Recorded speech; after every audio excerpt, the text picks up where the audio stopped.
거룩한 주일입니다. 이 주일 치열하고 고단한 삶을 지내시다가 갈급한 심령을 가지고 예배 자리에 오신 여러분의 심령 가운데 하나님께서 꼭 필요한 은혜를 풍성하게 부어주실 줄 믿습니다. 우리가 인생을 살다 보면요, 우리가 전혀 예상하지 못했던, 또로 예상한다 할지라도 우리의 힘으로 도저히 막을 수 없는 고난의 폭풍우를 만날 때가 있습니다. 일본의 아오모리현이라는 곳이 있다고 해요. 이곳이 이제 사과 농사로 굉장히 유명한 지역이라고 합니다. 이 지역에 1991년 가을 기상 관측사상 유례를 찾아볼 수 없는 초강력 태풍 미리네가 불어 닥치게 됩니다. 1년 내내 농부들이 피땀 흘려 가꾼 사과의 무려 90%, 수확을 앞둔 그런 사과였는데 90%가 강풍에 견디지 못하고 땅에 다 떨어져 버리게 되었습니다. 농부들이 이제 진흙탕에 나 뒹구는 그 90%의 사과를 보며 망연자실하게 되고 주저앉아 통곡을 하게 됩니다. 야, 1년 농사 다 망쳤다. 올 한 해 이거 재배해서 수확해서 가족 먹여 살려야 되는데 이제 어떻게 먹고 사냐. 모든 것이 끝났다고 생각을 하게 됩니다. 그야말로 부정할 수 없는 절망이고 깊은 공경 가운데 빠진 일이 되었죠. 그런데 이 절망의 한 복판에서 한 농부가 시선을 달리하기 시작합니다. 그는 바닥에 떨어져 있는 썩어가는 90%의 사과가 아니라 그 무서운 강풍에도 끝끝내 이겨내고 나뭇가지에 기적처럼 매달려 있었던 10%의 남은 사과를 바라보기 시작했습니다. 그리고 저 남은 사과를 어떻게 의미 있게 또 그리고 어떻게 효과적으로 판매할까 이제 고민하기 시작했습니다. 그리고 그가 그 상처투성이의 남은 사과에 아주 특별한 이름을 붙였습니다. 초강력 태풍에도 절대 떨어지지 않는 사과다라고 해가지고 이름하여 합격 사과다라고 이름을 지었습니다. 그리고 이 사과를 예쁘게 포장을 했어요. 그래서 대학 입시를 앞두고 떨어질까봐 불안에 떨고 있는 수험생들에게 팔기 시작했습니다. 한번 생각해 보시기 바랍니다. 태풍에 사과가 떨어지지 않은 것과 대학 실험에 안 떨어지는 거하고 무슨 상관이 있어요? 자, 결과가 어떻게 되었을까요? 놀랍게도 사과가 대박이 났습니다. 일반 사과보다 10배나 비쌌어요. 비싼 가격에서는 불구하고 전국에서 주문이 폭주해가지고 날개에도 진짜 팔리게 됩니다. 떨어진 90%의 그 손실 다 메꾸고도 더 많은 수익을 얻게 되는 그런 경험을 하게 되었다라고 그렇게 이야기가 전해집니다. 사랑하는 성도 여러분, 우리 신앙인들의 삶이 이와 같아야 하지 않을까라는 생각을 해보게 됐습니다. 우리가 인생에서 만나는 크고 작은 공경 속에는요, 여러분의 육신의 눈으로는 당장 보이지는 않지만 하나님께서 그 곤경의 이면에 나름대로 감추어 주신 예기치 않은 놀라운 은혜가 반드시 숨겨 있다라는 사실이에요. 그 숨겨진 은혜를 발견하느냐 못하느냐, 이건 굉장히 중요한 문제가 되는 겁니다. 세상 사람들은요, 떨어진 90%의 사과를 보면서 절망하겠죠. 또 환경을 원망하겠죠. 또 누군가를 탓하겠죠. 그럴 때 그 공경 너머에 있는 하나님의 또 다른 섭리, 은혜의 세계를 우리가 영안으로 찾아내고 그것을 믿음으로 누리고 또 세상을 향해 선포하는 것, 그것이 우리 그리스도인들만이 가질 수 있는 특권이 될 것이고 축복이 될 것이다라는 겁니다. 오늘부터 우리들 3시간에 걸쳐서 공경, 은혜가 시작되는 자리라는 주제로 말씀을 나누고자 합니다. 그 첫 번째 시간으로 우리의 관계가 깨어지고 막다른 골목에 처했을 때 과연 그 숨막히는 공경 속에 어떤 하나님의 은혜가 숨겨져 있는지 우리가 함께 말씀을 통해서 묵상해 보기를 원합니다.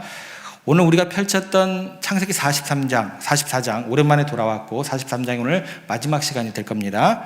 44장 이 무대는요, 그야말로 도저히 빠져나갈 수 없는 숨막히는 공경의 한 복판이 기록되어 있는 장입니다.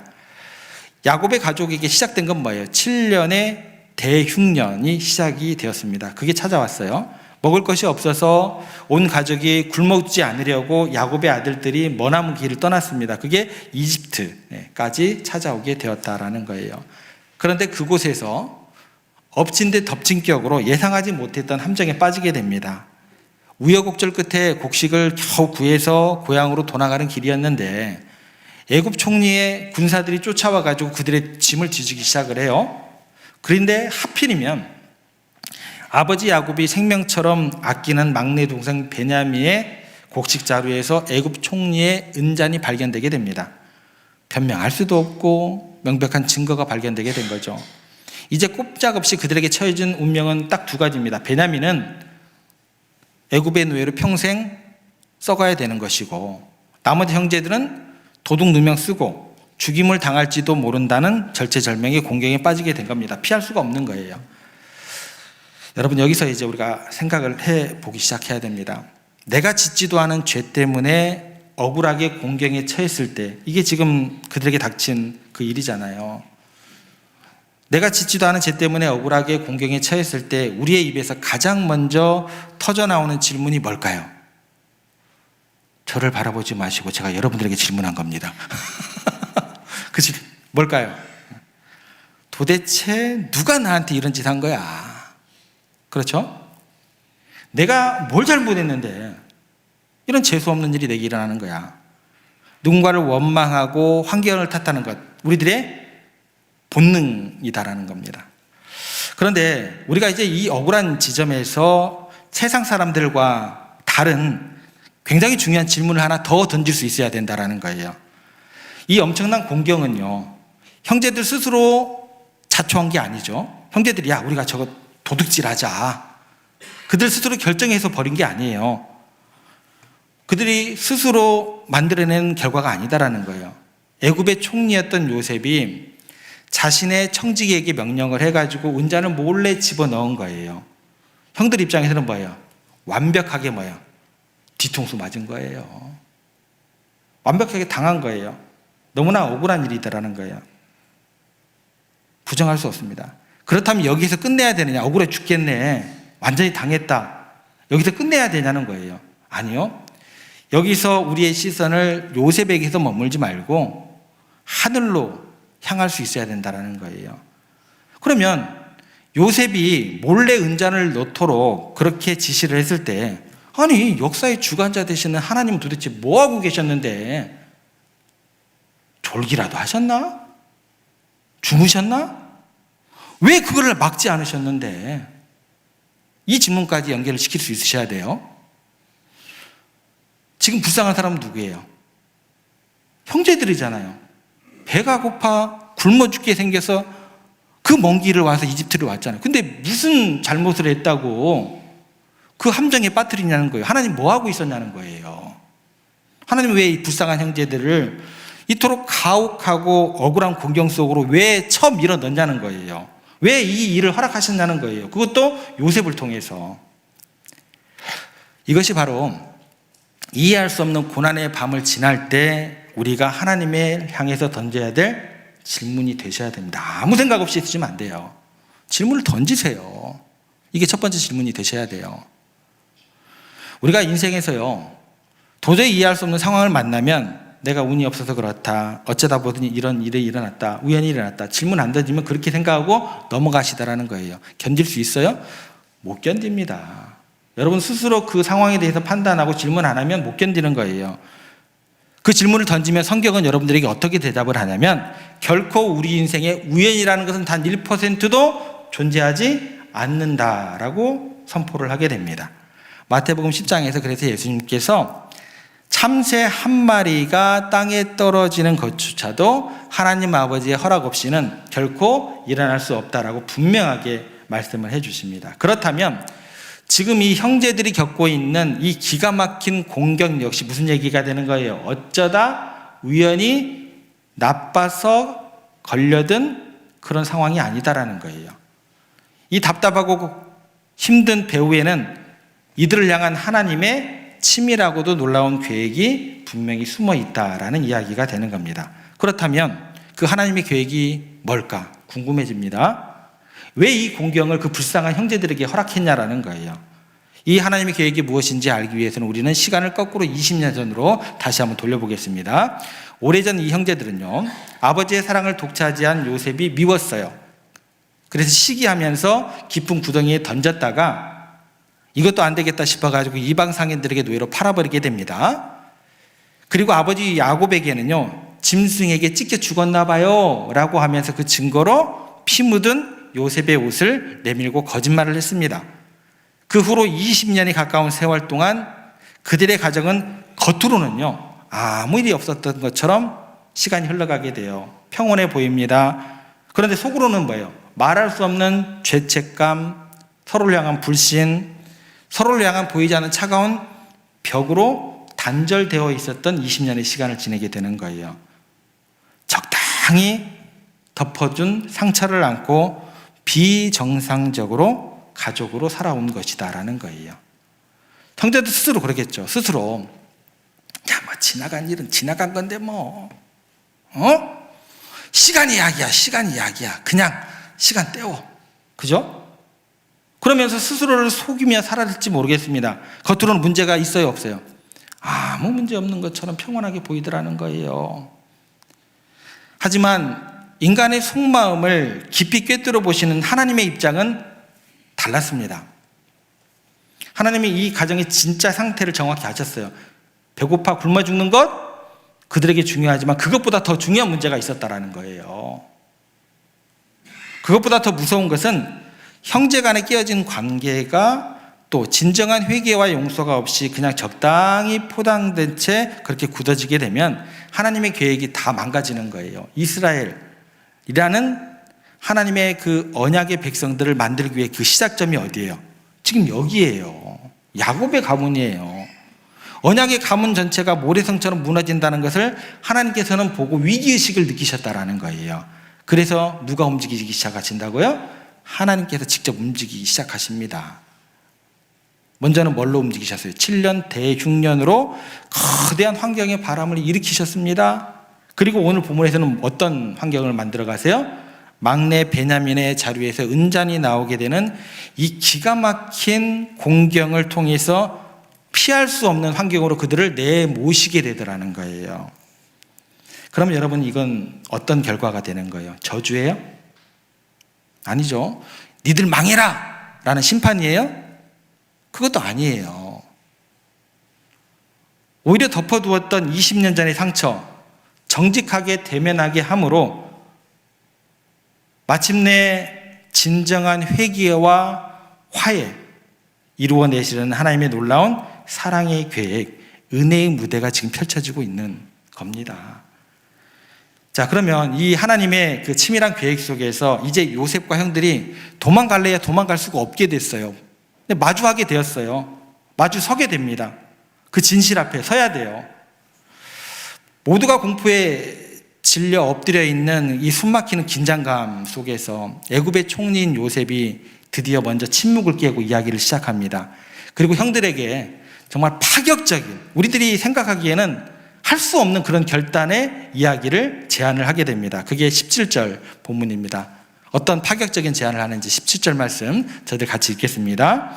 요셉이 이르되 결코 그리하지 잔이 그 손에서 발견된 자 베냐민만 내 종이 되고 너희는 평안히 너희 아버지께로 돌아 올라갈 것이니라. 이 고백, 쉽게 나온 고백이 아닌 거죠. 그죠? 이 장면을 세상 사람들의 눈과 법리적인 잣대로 한번 생각을 한번 해보겠습니다. 이 이야기를 한 요셉 여러분들의 눈에 지금 어떻게 보이세요? 성인 군자가 따로 없죠. 그죠? 예, 그 모습으로 고백을 하게 되더라는 거예요. 눈앞에 엎드려 있는 저 사람들이 누군데? 자기를 깊은 구덩이에 쳐 넣다가 이방 땅의 노예로 또 팔아 넘기는 바람에 좋은 청춘의 시절을 감옥에서 썩게 만들었던 철천지 원수들이 지금 눈앞에 있는 거잖아요. 죽여도 시원찮죠. 그리고 죽일 능력도 있어요. 요셉의 손에는 단번에 죽일 수 있는 생사열사권이 쥐어져 있습니다.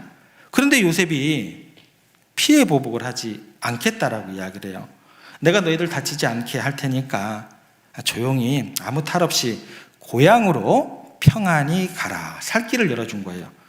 얼마나 대단합니까? 얼마나 대단한 관용이에요.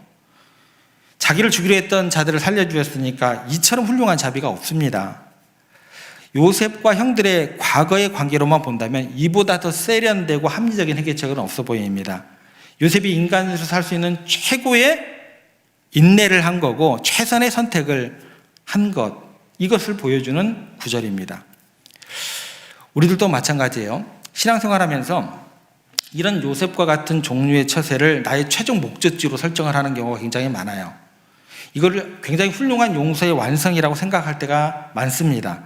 나에게 상처를 준 사람, 나에게 금전적으로, 감정적으로 피해를 입힌 사람을 만나게 됩니다. 머리로서는 내가 사랑해야 된다라고 이렇게 알기는 해요. 근데 이게 가슴으로 도저히 용서가 안 됩니다. 그래도 내가 명색이 그리스도인인데 교회의 직분을 받은 자이니까 여러분들 밤새 끙끙 앓게 돼요. 그리고 나름대로 엄청난 결단을 내리게 됩니다. 그리고 속으로 이렇게 타협안을 만들어냅니다. 좋다. 내가 당신 고소하지 않을게. 똑같이 내가 안갚음하지 않을게. 그리고 당신 망하기를 저주하며 기도하지도 않을게. 하지만 내 눈앞에는 다시 나타나지 마. 우리 더 이상 서로 엮이지 말고 평안히 가라. 평안히 조용히 자기 갈 길 가자. 이렇게 세상에 대해서 선포를 하게 되더라는 거예요. 이게 근데요, 교회 안으로도 들어와요. 내가 해코지는 안 하겠지만 교회에서 마주쳐도 우리 아는 척 하기 없기, 뭐 이런 거예요. 당신 1부 예배에 나와? 그럼 나 2부 예배 나올게. 식당에 갔어요. 밥을 먹는데 너 저쪽에 앉아? 그러면 나 이쪽에 앉아. 야, 서로 부딪히지 말고 신앙생활 서로 평안하게 하자. 그런데 여러분, 이게 쉬운 결정일까요? 여러분, 이 정도 결단을 내리기까지 여러분 얼마나 많은 피눈물 흘리는 줄 아세요? 얼마나 속이 새까맣게 타들어간 줄 아세요? 여러분 경험하셨잖아요. 왜 아닌 것처럼 그렇게 보고 계세요? 그리고 우리가 이렇게 생각을 하게 됩니다. 그래, 잘 참았다. 내가 잘 참았으니까 내가 정말 큰 십자가 진 거야. 이 정도면 나는 최선을 다한 거야. 스스로 자랑스러워하죠. 맞아요, 틀려요? 자랑스러워 할 만해요, 안 해요? 자랑스러워 하셔야 돼요. 보복하지 않고 참아낸 것만으로 여러분 참으로 귀한 믿음의 결단 하신 겁니다.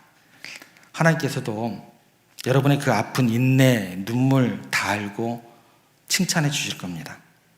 그런데 여러분, 우리 하나님께서는요, 이 상태, 이 휴전 상태죠. 이 반쪽짜리 평화에 머물러 있지를 원치 않으신다라는 거예요.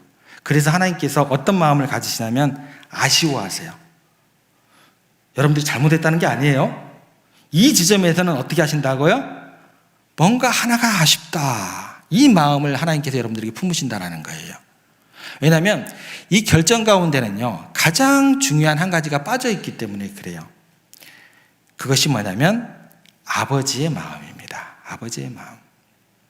평안히 가라는 이 선언은요, 요셉의 입장에서 보면 굉장히 훌륭한 선택이에요. 최고의 자비를 베푼 거예요. 최선의 노력의 결과입니다. 그런데 고향에서 자식들이 다 함께 돌아오기만을 애타르게 기다리고 있는 늙은 아버지 야곱의 입장에서 한번 생각을 해보자는 거예요. 그러면 아버지 입장에서는 이게 어떤 결정이 되는 거예요? 가슴이 무너지는 청천벽력과도 같은 아픔의 결정이 되는 겁니다. 사랑하는 아내 라헬이 낳은 첫째 아들 요셉, 잃어버렸다고 생각하고 20년을 피눈물 가운데 지냈습니다. 이제 남은 혈육 막내 베냐민마저 노예로 잃어버리고 나머지 형제들만 터덜터덜 집으로 돌아온다면 그 아버지의 마음이 어떻겠냐라는 거예요. 그런데 안타깝게도 지금 애굽의 총리로 있었던 요셉은 이 아버지의 찢어지는 마음을 전혀 헤아리지 못하고 있더라는 거예요. 그래서 요셉은 냉정하게 지금 상황을 판단하고 결정을 하게 됩니다. 자신의 상처를 보호하기 위해서 적당히 최선의 인내를 가동해서 그들과의 관계의 선을 그어버립니다. 형들을 향한 원망과 미움 때문에 내가 형들을 용서를 할 테니까 더 이상 형제라는 이름으로 얽히지는 말자. 남남으로 갈라져서 평안하게 지내자. 이 선이 모든 자식을 사랑하는 아버지 야곱의 마음을 두 동강 내고 있다는 사실을 요셉이 미처 보지 못하고 있다는 거예요. 하나님은요, 이 언약의 가문이 각자 도생하며 이렇게 남남처럼 살아가는 것을 원치 않으셨어요. 아쉬운 거예요. 그리고 하나님께서는요, 이 관용을 넘어서서 마침내 하나로 부둥켜 안고 완전한 회복의 자리로 이 가족을 이끌기를 원하시는 그 마음을 실행에 옮기시고 있다는 겁니다. 서로 손을 긋고 돌아서려는 이 숨막히는 침묵 앞에서 요셉이 그것을 발견하지 못하니까 이번에는 누가 움직이기 시작해요? 이 차가운 타협안을 깨뜨리면서 한 사람이 용기를 내면서 저요 하고 손을 들게 돼요. 그 사람이 넷째 형 유다가 등장하게 됩니다. 오늘 우리가 읽은 본문을 포함해서 창세기 44장 18절부터 34절까지 보면 이 애굽의 총리 요셉을 향한 유다의 기나긴 변론이 등장하게 됩니다. 시간 관계상 이 본문을 여기서 읽지는 않겠습니다. 대신 여러분들에게 숙제로 드릴게요. 꼭 읽으세요. 예배를 마치고 집으로 돌아가셔서 이 유다의 애절한 고백을 조용히 묵상하시면서 소리를 내서 읽으시기를 부탁을 드립니다. 그리고 우리가 이 유다의 변론에서 반드시 주목해야 될 하나의 중요한 영적 포인트 꼭 기억하시기를 바랍니다. 여기 나오는 유다의 말 속에는요, 자신들의 무죄를 증명하라는 그 어떤 법적인 논리가 존재하지 않습니다. 그리고 환경을 탓하려고 하는 구차한 핑계도 존재하지 않습니다. 유다는요, 이 짧은 구절 가운데서 오직 하나의 단어에 자신의 모든 생명과 영혼을 걸고 요셉에게 호소를 하기 시작합니다. 그 단어가 뭘까요? 혹시 아십니까? 오늘 제목이에요. 단어가 아버지입니다. 아버지예요. 이 짧은 본문 속에서 유다가 무려 제가 셌을 때는 16번이에요. 한번 세보세요. 유다가 16번이나 아버지는 라는 단어를 애타게 부르짖습니다. 무슨 얘기야? 피를 토하는 심정으로 이렇게 호소하는 거예요. 총리님, 우리가 총리님에게 무슨 말을 더 하겠습니까? 내 목숨은 여기서 어떻게 되어도 상관없습니다. 하지만 저 고향 땅에 우리를 애타게 기다리고 있는 늙은 아버지가 있습니다. 우리 아버지의 생명과 저 막내 아이의 생명이 서로 단단히 밧줄처럼 묶여 있습니다. 우리가 이 아이를 버려두고 당신 말대로 우리끼리만 평안하게 고향으로 돌아간다면 우리 아버지는요, 아이가 없음을 보는 그 즉시 그 자리에서 숨을 거둘걸요. 흰머리 휘달면서 슬픔 속에서 수월 무덤으로 우리 아버지 내려갈 거예요. 그래서 유다는 하는 얘기가 뭐냐면 자신들을 살려주겠다는, 그저 보복하지 않고 평안하게 보내주겠다는 요셉의 굉장히 선처입니다. 합리적인 제안이에요. 이걸 어떻게 해요? 단호히 거절합니다. 왜냐하면 그것은 아버지의 마음을 갈기갈기 찢어버릴 만한 큰 일이 되었기 때문에 그래요. 그리고 유다가 가장 위대한 고백을 하게 됩니다. 그게 33절입니다. 어떤 고백을 하는지 저희들 같이 읽겠습니다. 이제 주의 종으로 그 아이를 대신하여 머물러 있어 내 주의 종이 되게 하시고 그 아이는 그의 형제들과 함께 올려 보내소서. 여러분, 이게 유다가 천지개벽할 정도로 사람이 바뀐 거예요. 유다가 원래 어떤 사람이었는가 여러분들 아실 거예요. 창세기 37장에 보면 동생 요셉을 이스마엘 상인들에게 은 20개 받고 팔자고 주동했던 주동자가 누구일까요? 그게 유다입니다. 아버지 야곱이 슬퍼하든 말든 자신의 이익과 안위가 먼저 했던 지극히 이기적인 아들이 누구였을까요? 그게 유다였어요. 자신의 감정이 최우선했던 사람이 누구였을까요? 그게 유다였어요. 그런데 20년 사이에 뭔가 엄청난 일이 있었어요. 이거는 오후 예배 시간에 더 자세히 좀 살펴볼게요. 아무튼 그 20년이라는 공경의 세월을 통과하면서 유다의 10년 가운데 하나님의 은혜로 기적 같은 변화가 일어난 거예요. 자신의 안위보다, 자신의 자유보다 아버지의 마음을 먼저 헤아리는 성숙한 아들로 변화된 거예요. 내가 이곳 애국에서 평생 노예로 썩어 죽는 일이 있다 할지라도 우리 아버지가 가슴을 치면서 피눈물을 흘리며 힘들어하는 모습은 내 눈으로는 도저히 볼 수 없습니다. 그러니 제발 저를 잡아 가두시고 동생은 살려 보내주십시오. 이 지점이 중요하다는 거예요. 관계 회복이라는 유일한 열쇠, 막힌 담을 허무는 진짜 기적은요, 내가 참아줄게 이렇게 당사자의 합의에 있는 게 아니에요. 그리고 네가 맞아? 내가 맞아? 한번 가려볼까? 시시비비를 가리는데도 있지 않아요. 더 괴로워지실걸요. 어디에 있다고요? 우리를 바라보시는 아버지의 마음을 아프게 하지 않으려는 유다의 결단에서부터 시작되는 거예요. 마찬가지예요. 우리도 하나님 아버지의 마음을 아프게 할래 안 할래, 여기서부터 시작하는 거예요. 이 진리를 구체적인 사건 하나만 더 예를 좀 들어볼게요. 사무엘하 18장에 보면 또 다른 아버지와 아들의 이야기가 나옵니다. 이스라엘 성군 다윗 왕의 이야기가 나와요. 다윗에게 여러 아들들이 있었어요. 그 중에 압살롬이라는 아들이 아버지에게 반역을 일으킵니다. 단순한 반역이 아니었어요. 성경에 보면 친아버지 죽이겠다고 칼 들고 쳐들어온 끔찍한 페루나, 여기서 그치는 것이 아니고 아버지 다윗을 왕궁에서 맨발로 내쫓고 백성들이 보는 대낮에 아버지 후궁들을 옥상에서 욕보이는 입에 담지 못할 악을 행하게 됩니다. 법률로 보나 인륜으로 보나 압살롬은 1000번 만번 죽여도 마땅한 다윗의 원수가 됩니다. 반역자입니다. 그래서 다윗의 군대 장관이었던 요압이 다윗을 향한 불타는 충정심을 가지고 군대를 이끌고 진압에 나서게 됩니다.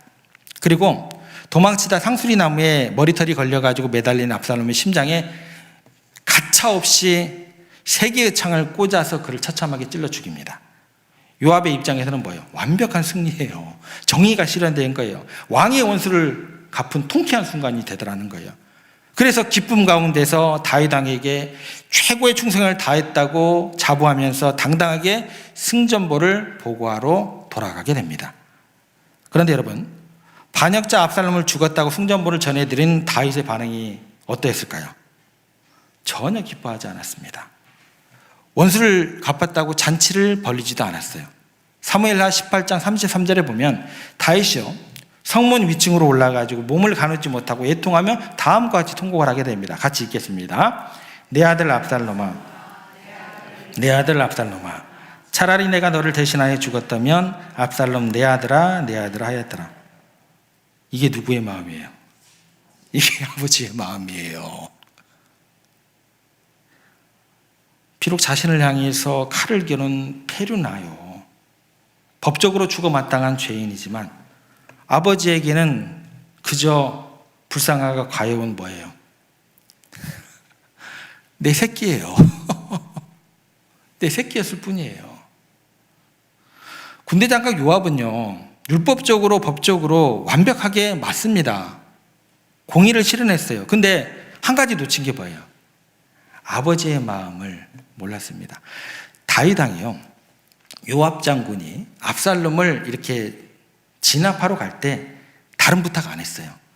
네가 걔를 때려서 오든 막 묶어서 오든 질질 끌고 오든 아무런 나는 상관을 하지 않을게. 그런데 내가 너에게 딱 한 가지만 부탁할게. 뭐만 해치지 말라고 부탁을 했을까요? 생명. 이거 하나 부탁했어요. 근데 요압이요, 그 아버지의 마음이 뭔지를 몰랐어요. 정의를 집행한다는 명목으로 힘껏 휘두른 요압의 그 칼날올 창이 먼저는 누구를 찔러서 죽였어요? 반역자의 심정을 뚫고 지나가서 아버지 다윗의 심장에 꽂혀버린 거예요. 그렇게 꽂혀버린 거예요. 대못을 박아버린 거예요.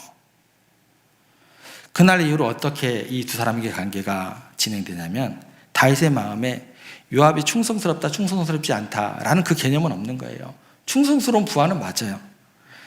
충성을 다하고 정의를 실현한다고 했지만서도 아버지로서의 그 마음이 있었기 때문에 요압하고 거리가 스물스물 멀어지기 시작합니다. 여러분, 우리가 교회 안과 밖에서 맺고 살아가는 수많은 인간관계, 그 속에서 겪는 갈등과 공경의 본질도 정확히 이와 같다고 생각을 하셔야 돼요. 여러분들은요, 하나님을 아버지로 모시고 살아가는 하나님의 자녀들입니다. 그렇다면 교회 안에서 교우를 맺는 관계, 또 직장에서의 동료들과의 관계는 단순히 너와 나 둘만의 문제가 절대 아니게 되는 거예요. 그 갈등의 한가운데는 반드시 우리를 지켜보시는 누가 계세요? 하나님 아버지가 계시기 때문에 그래요. 나에게 지울 수 없는 상처를 준 사람, 내 재산을 빼앗아간 사람, 나를 억울하게 모함하여 눈물 짓게 한 사람, 내 인간적인 감정으로 생각하면요, 죽여도 시원치 않은 원수죠. 그때 우리가 이를 악물고 결정을 하게 됩니다. 내가 고소하지 않은 것만으로도 은혜인 줄 알아라. 다시 상종하지 말자. 우리가 요압처럼 감정이라는 정의를 내세워서 그 사람 내 인생에서 깨끗이 지워버리려고 하는 것, 여기까지도 훌륭하긴 합니다. 그런데 여기에서 하나님께서 아쉬워한다 그랬잖아요. 그 아쉬움이 뭐예요? 그 분노를 잠깐 멈추고 위로 고개를 들어 바라봤으면 좋겠다라는 거예요. 위로 고개를 들으면 누가 보여요? 하나님 아버지의 얼굴을 바라봤으면 좋겠다라는 거죠. 나에게는 피하고 싶은 원수지만, 나에게는 꼴도 보기 싫은 죄인이지만, 하나님 아버지 눈에는 그 사람 역시 예수 그리스도의 십자가 피를 흘려서 살려내기 원하시는 가슴 아픈 불쌍한 뭐예요? 내 새끼라는 거예요. 그렇게 바라보지 않으면 그 하나님 아버지의 마음 느끼지 못하게 되더라는 겁니다. 내 상처의 크기만 생각하면요, 우리는 죽었다 깨어나도요, 그 사람 용서할 수 없습니다. 그러나 내가 저 사람을 끝까지 정죄하고 내 마음의 감옥에 가두어 영원히 외면하는 것은 저 영혼을 사랑하시는 하나님 아버지의 찢어진 가슴에 요압처럼 우리가 창을 꽂는 거죠. 여러분, 잠언 9장 10절에 보면 이런 말씀이 나와요. 저희들 한번 같이 읽겠습니다. 여호와를 경외하는 것이 지혜의 근본이에요. 굉장히 중요한 단어가 나와요. 경외라는 단어가 나옵니다. 경외. 무슨 뜻일까요? 하나님께 벌 받을까 봐 무서워가지고 벌벌 떠는 공포가 경외일까요? 아닙니다. 진짜 경외는요, 내가 너무나 사랑하고 존경하는 우리 아버지의 마음이 나의 모난 행동 때문에 행여나 찢어지고 아플까 봐 두려워하는 거룩한 떨림을 뭐라고 하는 거예요? 그걸 경외라고 하는 거예요. 그래서 내 마음대로 또 내 억울함대로 분노의 칼을 막 휘두르다가 결국 그 칼에 찔려 피눈물을 흘리시는 하나님 아버지의 아픈 얼굴을 내가 목도할까 봐 스스로 어떻게 돼요? 칼을 조용히 내려놓는 것, 그것이 바로 하나님 아버지를 진정으로 경외하는 자의 모습이 되는 거예요. 그래서 예수님께서 뭐라고 얘기를 하시냐면 그 칼을 도로 칼집에 꽂아 넣어라. 베드로가 뭔 잘못을 했는데요?